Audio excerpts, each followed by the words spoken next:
Hey, good afternoon, folks. This is Michael coming to you from Country Boy Patriot News. New topic today. We're going to talk about Marjorie Taylor Greene. She's a patriot. She's smart. She's funny. She's beautiful. She's blonde, and she really knows how to get the news going. And the media is really just flaming. Uh, what's the word? How do we say it? They are just exacerbating her craziness. Um, it's like a train wreck. They just love to watch her and other crazy people make fools of themselves. She would have very few followers if the media was not so eager for clicks and for views, just like they did with Trump during the pre-election, during before 2016 election. They gave him so much free airtime because he was so crazy, and that's how he got elected. Don't get me wrong, Hillary lost fair and square, but and she had her own baggage that helped her lose. But they gave him so much free airtime, just like they're giving her now. They talk about her constantly, and it's doing a real detriment to us overall. Um, when she goes on those rants in Congress, when she goes on to Twitter, which she's now been suspended, she's also been suspended from Facebook. For good reason. She lies. She doesn't tell the truth. She makes things up.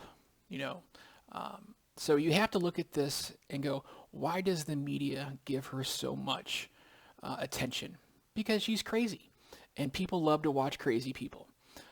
It's like when you drive by an accident, you're on a highway. There could be an accident on the other side of the freeway, and people slow down to go, what's going on? Even though they have nothing to do with it, no way of interacting.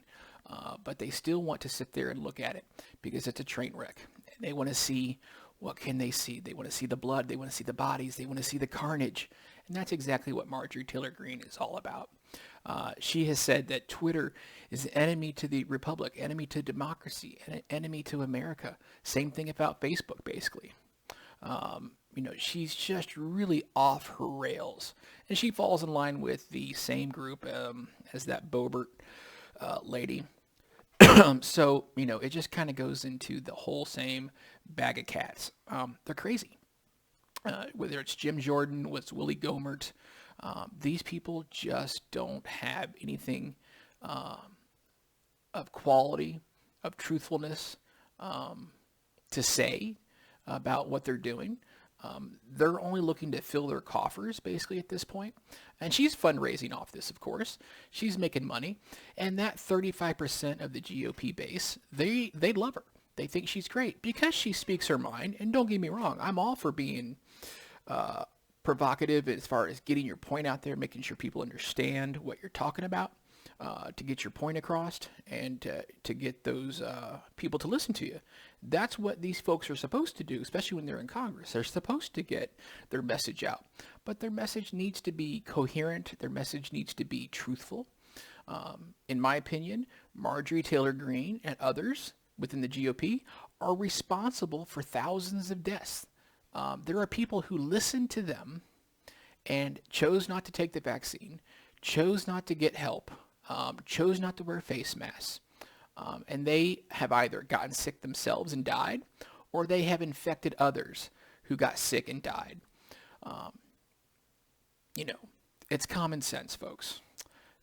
There's not much we can say about it at this point besides it's willful ignorance, and it has to stop. We're going to talk more about this later, but for now, that's what we're going to have to do. Talk to you soon, guys.